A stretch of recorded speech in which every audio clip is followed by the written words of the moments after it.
Hello, guys. It's Miami TVG. I am a Dolphins fan, and I want to make this video because, well, one, it's requested, and also I want to give my reasons why that these staff members, front office, and coaching should be let go. Um, I'm gonna jump right into it. We gotta talk about our general manager, Chris Grier. So let's look at his resume really quick, right? His resume is this. His career history, he was a New England Patriots intern, then he became a scout until 1999. All right, that was when I believe Bill Belichick was going to be the head coach, and then he became the head coach, and then Grier was gone somewhere else, which is Miami.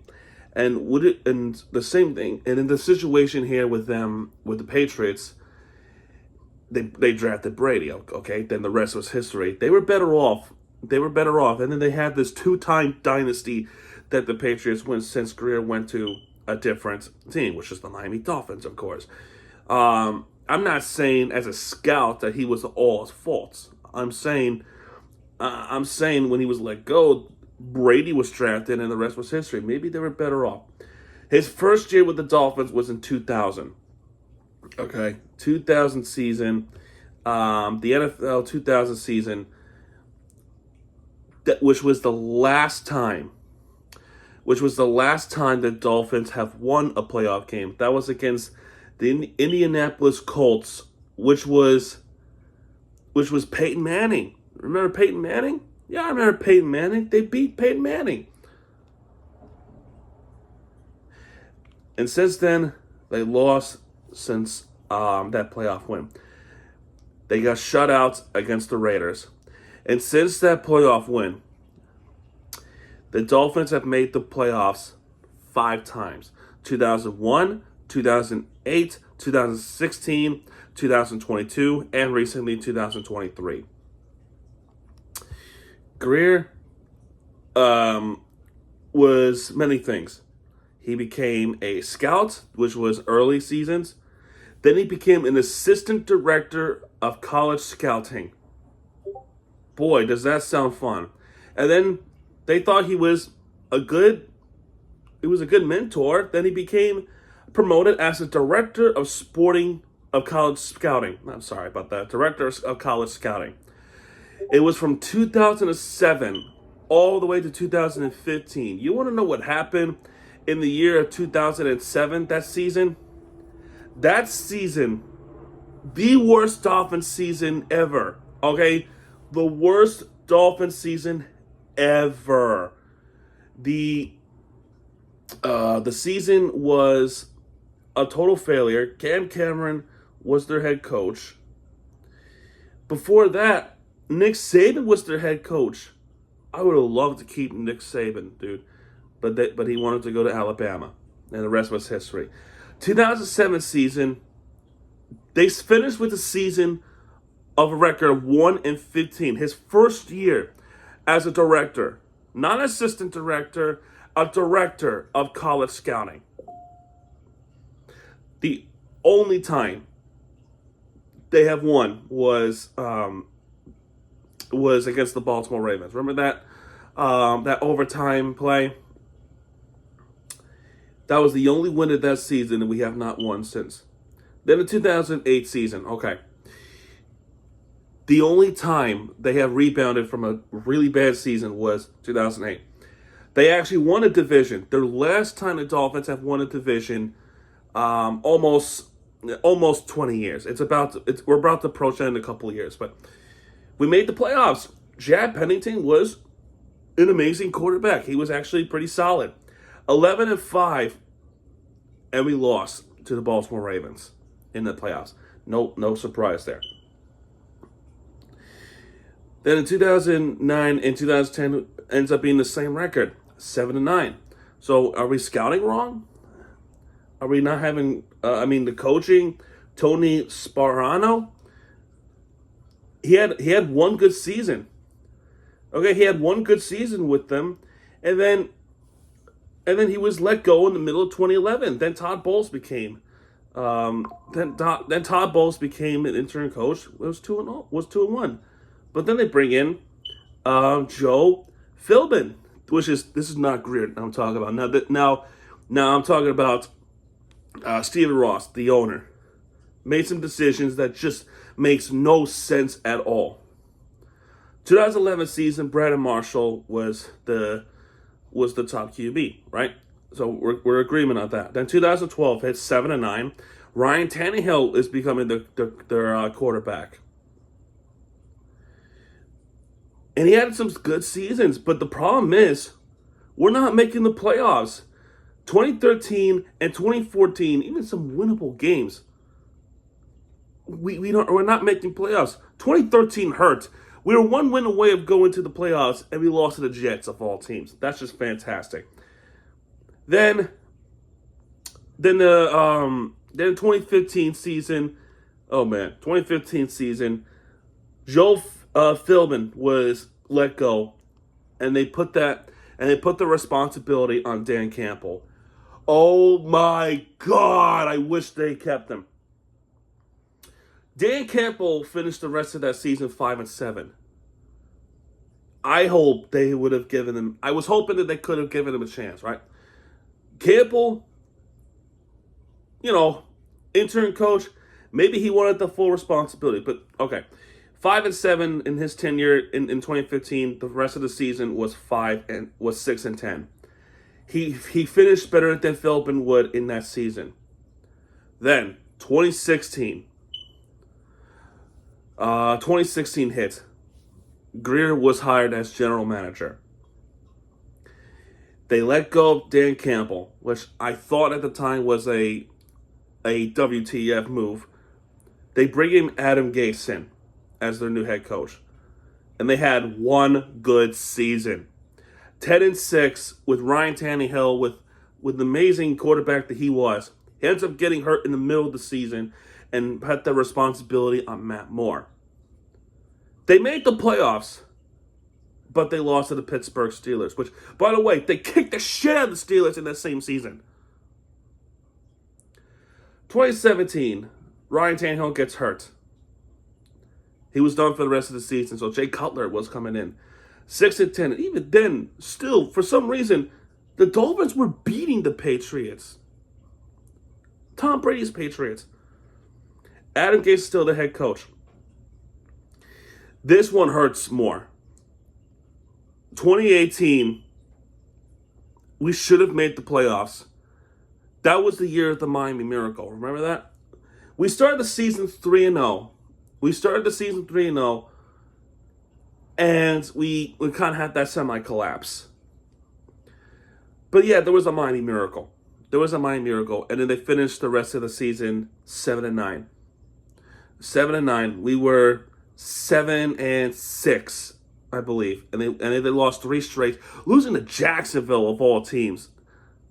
That one sucked. Then they fired Adam Gase. And they bring in Brian Flores.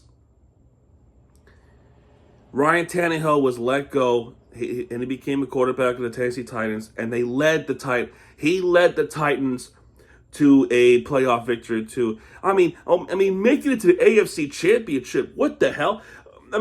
Where was this under the tenure? Adam Gase was let go because, oh my goodness, some of the bad coaching that he did with the Dolphins, and he goes on to the Jets, and somehow he was worse with the Jets. 2019 hits, and it was an awful year. It started off. Looking back, I feel like this was a transitional year. 5-11, awful year for the Miami Dolphins, and then we had a lot of draft picks. We have a lot of cap space. They're not spending money. Then 2020 hits, and they drafted Tua. Brian Flores did not want a Tua, by the way. I think he wanted Justin Herbert. And then the whole debate kind of sparked in between. They ended the season 10-6. Bro, that was the season they should have made the playoffs. They had 4 chances, 4 opportunities in the same day. They capitalized none. They had no help, and they got squashed by, again, Buffalo Bills, and we missed the playoffs. 2021, they finished with the record 9-8. By the way, 2020 season, they ended the record of 10-6. There were some hopes with that season. The defense was excellent. Xavier Howard was having his best year. 2021, I thought would be a little bit different. Then Tua got hurt with his hip, not concussion that people keep craving about. And they lost, I believe they lost like 7 straight after winning week 1 against the Patriots. And then somehow, some way we came back. But in between the losing streak, there were some winnable games. The Atlanta Falcons, the prime example. I went to that game. It sucked. The Jacksonville Jaguars game. Oh my gosh. Losing to Urban Meyer in London is probably a sin to the Dolphins in that season. The sin. And I'm so surprised that people were defending this. I was calling for his firing at that time. I was calling for the firing of Brian Flores. He should have been gone at that point. But then they turned it around. And then lost to the Titans badly. And then ending the season 9-8, missing the playoffs.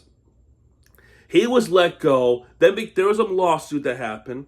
And before the lawsuit happened, now we get to this point, they bring in Mike McDaniel. And at that time, I thought it was a good hire. He's offensive-minded under Kyle Shanahan with San Francisco 49ers. The offense was going to look different. And with the same record of 9-8 from last season, they made the playoffs in 2022. The thing is, they started 8-3. Tua got hurt, well, because poor O-line. But they made the playoffs. And then we barely lost to the Buffalo Bills. My God, that hurt. 2023 hits. We have a season 11-6, and we lost against the Chiefs. So big games. The only big win was against the Dallas Cowboys. 2024 season, when we had a shot making the playoffs, we did not make the playoffs. We just did not make the playoffs. We have not beaten a elite team that season. And in prior seasons, actually that's not true. We've beaten Baltimore in 2022. We've beaten Buffalo in 2022. Mike McDaniel was a good coach. Problem is, the defense are starting to figure out the Mike McDaniel's offense, and the problem is he's making no adjustments. Back to Grier. In all those times, right, where the entire tenure with the Miami Dolphins, going from 2000 all the way to now, only one playoff win that was early, very early. And since then, we have the longest playoff win drought in NFL. The longest right now in the NFL. But then you make some questionable moves, like letting go Jonnu Smith. That's one example. Firing Brian Flores. Now looking back now. I keep saying that word. Firing Brian Flores. That's a questionable move now. Adam Gase. Oh man, he was bad. Not hiring Dan Campbell. Because now look what's happened in Detroit. My point here, something's not clicking with the Dolphins, right? Everywhere the former Dolphin players go, they thrive. But when they come to the Dolphins, everything changed. There's no toughness. There's no nothing. They became the Dolphins. This Dolphins team just doesn't have the grit that other teams do. The Pittsburgh Steelers are a prime example. Jalen Ramsey got his swag back, and Jonnu Smith is producing numbers. But for some reason, they got rid of the problem, which was Jonnu Smith. Bullshit. That is a horrible move to let go of Jonnu Smith, and people were calling this the dub trade, a blockbuster trade that ends up getting back Mika Fitzpatrick.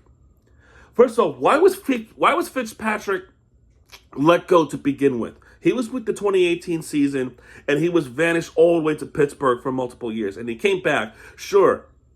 But what was the point of all this? What was the point of all this? And to let go of John Smith in the between with the Jalen Ramsey thing, that's stupid. That is literally stupid. And the O-lines. The problem is a lot of our quarterbacks are getting hurt. You notice that under his general management tenure. This is year 10, okay? This is year 10, season 10, whatever. Year 10 with Chris Grier as our general manager. And multiple of our quarterbacks got hurt. If you remember, okay? Tannehill kept getting hurt. We bring in Matt Moore. 2017, Cutler was hurt for a couple of times. And they bring in their backup. I forgot who the backup was. 2018, Tannehill got hurt again. Brock Osweiler was in. 2019, I don't remember if Ryan Fitzpatrick got hurt. I don't remember that. That might have been one clean season. But boy, they were awful. They were horrible. I think there was one with Josh Rosen. I think. Now that I think about it.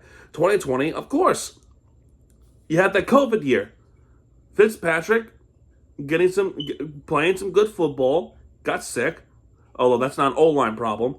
My problem, the point here is that they're not getting the protection that we desperately need.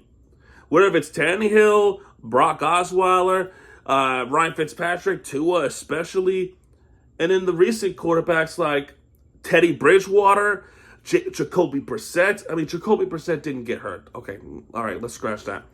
But Teddy Bridgewater definitely, Skylar Thompson definitely. So then we brought in Tyler Huntley. Remember that? He didn't get hurt, but he was awful. He only had 2 wins. He had 2 wins with the Dolphins as their starting QB, the Patriots and the Cleveland Browns. You see the trend here? We're begging for our O-line to have some protection for our quarterbacks. Yet, for whatever reason, our O-line is getting worse and worse. There's no protection. And because there's no protection, our quarterbacks is getting sacked and they make some bad decisions under pressure. And as a result, Tua throws picks, and ungodly awful picks. It's also because you gotta put that stress on the O-line for not protecting the quarterback. So Tua makes a bad decision. And granted, I'm not defending Tua by any means. Okay, I'm not a Tua stan. I'm not the stan of anybody. I'm a Dolphins fan, and I want the best for all worlds. The problem is Tua makes horrible decisions because of the fact, partly because of the fact the O-line was horrible. They're not protecting, and for some reason it gets worse every single year. But then Tua does play like shit in the mean sense, which now leads to the coaching staff, Mike McDaniel and Frank Smith, our offensive coordinator that people often forget. Mike McDaniel, he was a good coach. All right, he was a pretty good coach, but he makes some questionable playmaking. It just feels like, and going back real quick, it just feels like when Tua gets hurt, there's no backup plan with the backup quarterbacks, and that leaves Mike McDaniel just running the football. Running the football is our specialty. We can run the football, but nobody can pass. There's the problem with that. If you have a dangerously good O-line, we might put some really big numbers. 2023 season, we had a decent O-line. Problem is, they're fumbling the football on snaps. And then we let go of some folks who deserved some pay to stay with the team from the O-line that we could have needed. You see what I'm saying? Our O-line keeps getting worse and worse, which leads to coaching decisions to run the football often. And in some places, it just doesn't work. And also, too, why are we throwing screen passes on first downs and even third down to try to get the first down? It just makes no sense to me. And our defense. Okay, let me just say this real quick. This isn't entirely on Anthony Weaver, but it's also on Anthony Weaver. The defensive secondary is hurt. They have an awful secondary, and it goes right back to Grier that he does literally nothing about it. So Anthony Weaver has got his hands full. Our defense producing worse numbers since 2019. Needless to say. Our defense has given up 13 straight points, possessions that leads to scoring. 13 straight, going back to week 18 of the Jets, third quarter, all the way to the Patriots game, which was week 2. That's literally 7 months. So he got his hands full. But this defense is not good. I said this in the preview that this is going to be a horrible secondary season. This defense is going to be horrible, mostly because we don't have a cornerback and our secondary is hurt to the core. What do you know? We're 0-3. But this is worse than I imagined. This is a lot worse than I imagined, and that's what I was talking about in the preview. This is why I was not confident in the Dolphins this season. I'm trying to be real with things, but it is true. So, what is the problem? Everyone's the problem, it seems like. But you can't just put Mike McDaniel as a scapegoat. However, the guy can't speak. He can't speak on the podium. He can't speak on the press conference. You saw the quote that's like, to win, you have to win games. What? What are you talking about? You're coaching to win the game. You're coaching to play football and win the game. You have to lead into success. Problem is with Mike McDaniel, he's a cool guy. And why is that a problem? Because his coolness is what brings the culture to the Miami Dolphins for being soft. There's a problem with that. At least with Brian Flores, he had that toughness in it, the gritty toughness with the Miami Dolphins in 2019 to 2021.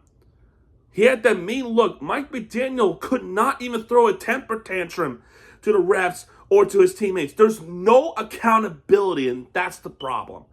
There's no accountability with anybody, which is why Jalen Ramsey ends up being late to practice and leaves practices early. There's something going on. There was reports that Ramsey and Mike McDaniel just didn't click, and the defensive coordinator just didn't click. Somebody is the problem. Next, offensive coordinator. I'm sorry. Are we really going to pin all this on Mike McDaniel? Why is nobody talking about Frank Smith, our offensive coordinator? Why is nobody talking about him? All of a sudden, he's just free from criticism? Of course not. He also makes offensive calls too. When we talk about the Hurricanes, what was the problem with the Hurricanes? Lance Guidry's defense, right? And then we put the blame on Mario Cristobal anyway. When it should have been Lance Guidry's fault for producing horrible defense, what was a really amazing season. He was let go. Why is nobody talking about Frank Smith? Why is nobody talking about him? That is astonishing to me. Next, Weaver. His defensive numbers, it's just awful. And again, half of it is not his fault, which leads to this: our training staff. Who are these training staff folks? Why is it that every player, especially our defense, is dropping like flies? Why is this happening? What is this training staff doing that causes them to get hurt every time? Why are they getting hurt all the time? Somebody's the issue here. So, if you don't have a good, healthy team, you don't have a good O-line, you're gonna fail. You are going to fail, and this is proven. It's 0-3. They are 0-3 to start the season. Yes, they were competitive against Buffalo, But then here comes another problem, and I'm definitely going to pin this on Mike McDaniel. Discipline. Like I said earlier, Mike McDaniel is a chill guy, but his coolness is what brings the culture to the Dolphins and expose. It's gotten worse. There's no toughness, which means there's no discipline.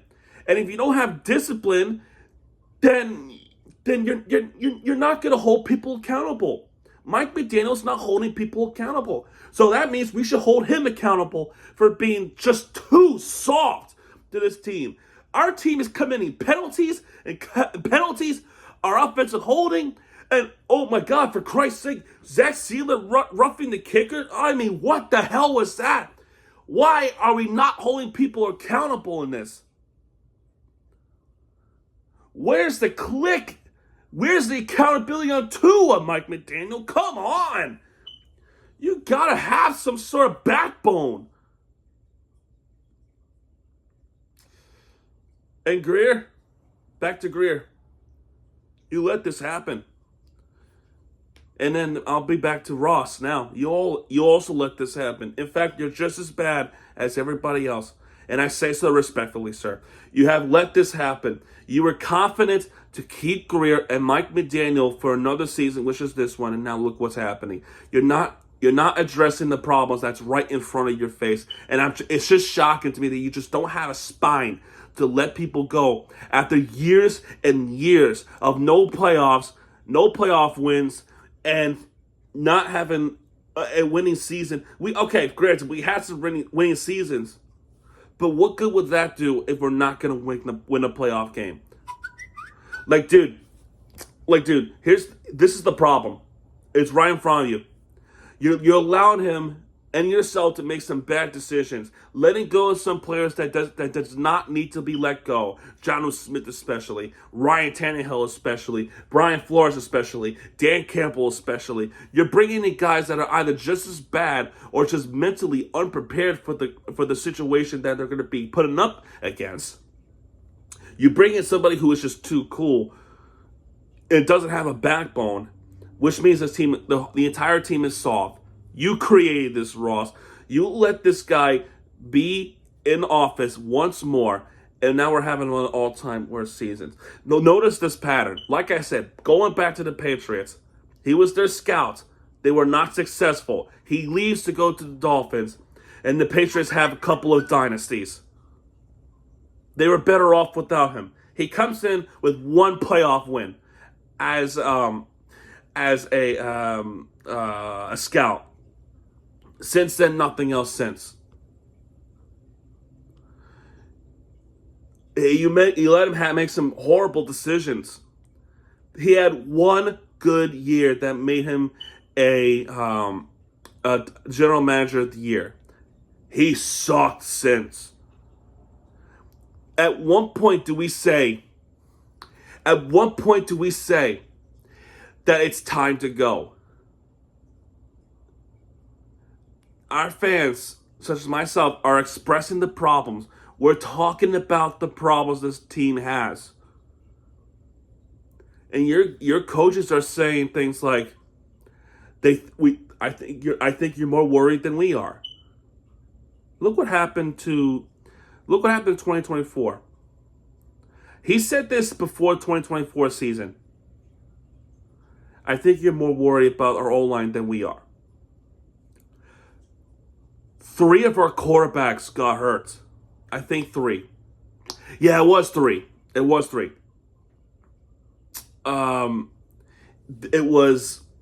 Tua, especially Tua,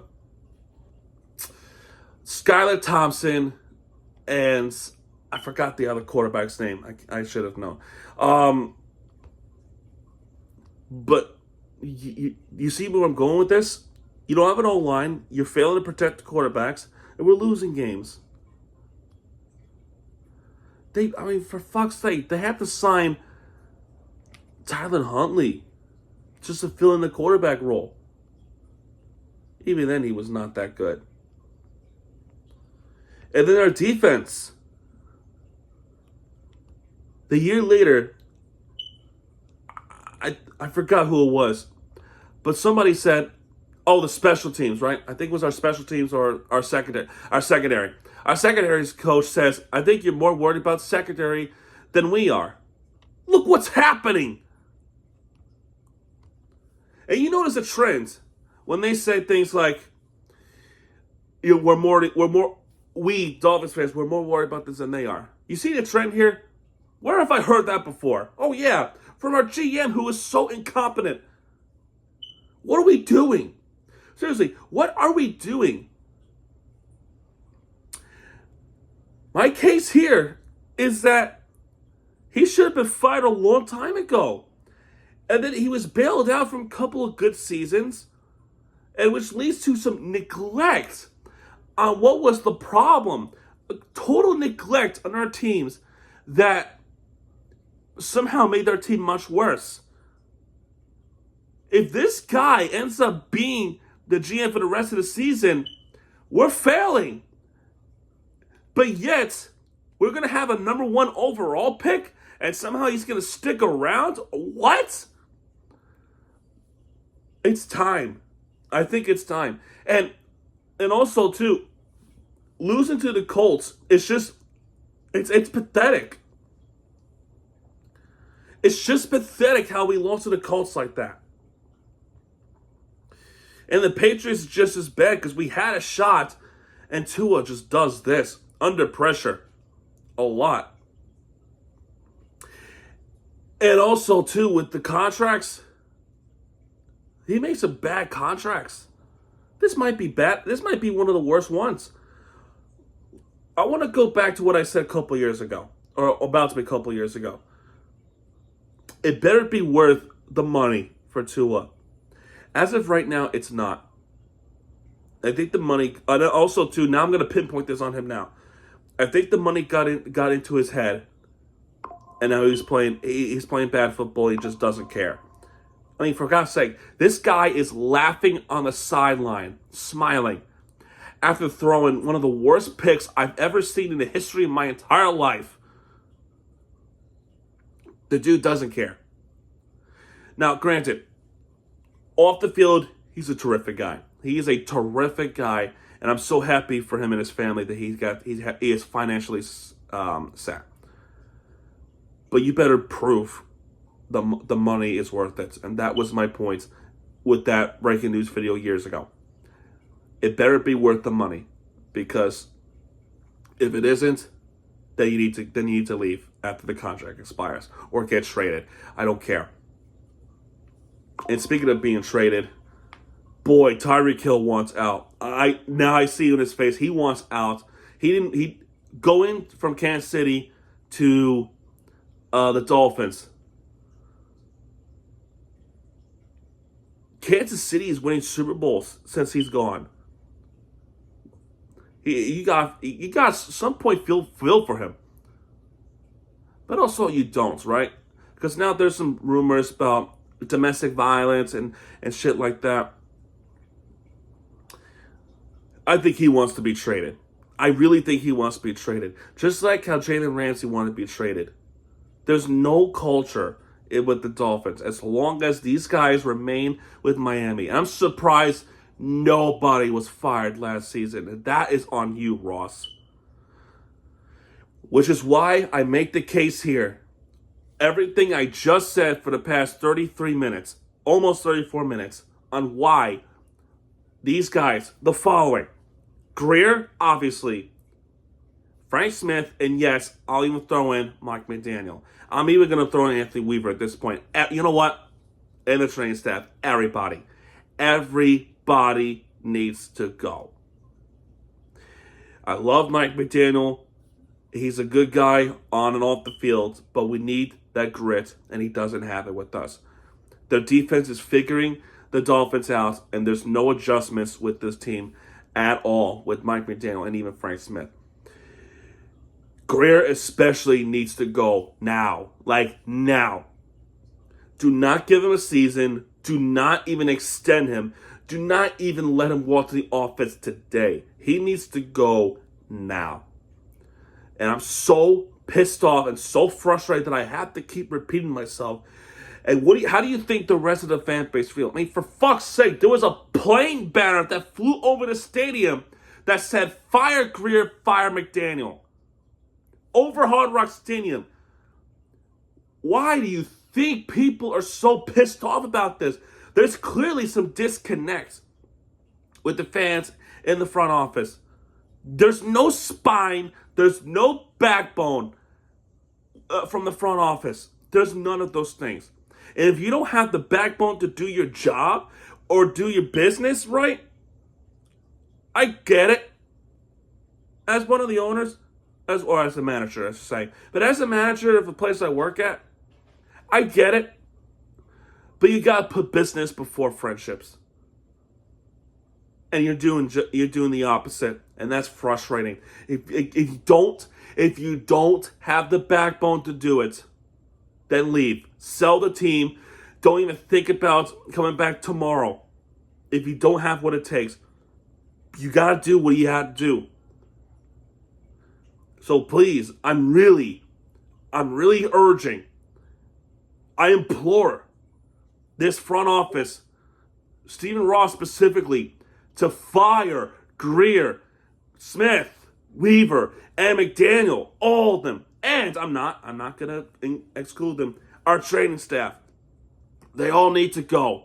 All of them need to go. Seriously, Grier's been with this team for 25 plus years and only got one playoff win as a scout. And as a GM, no playoff wins? Made 5 playoff appearances since 2000. We've had enough. We've had enough of this. And I don't understand why he's kept around.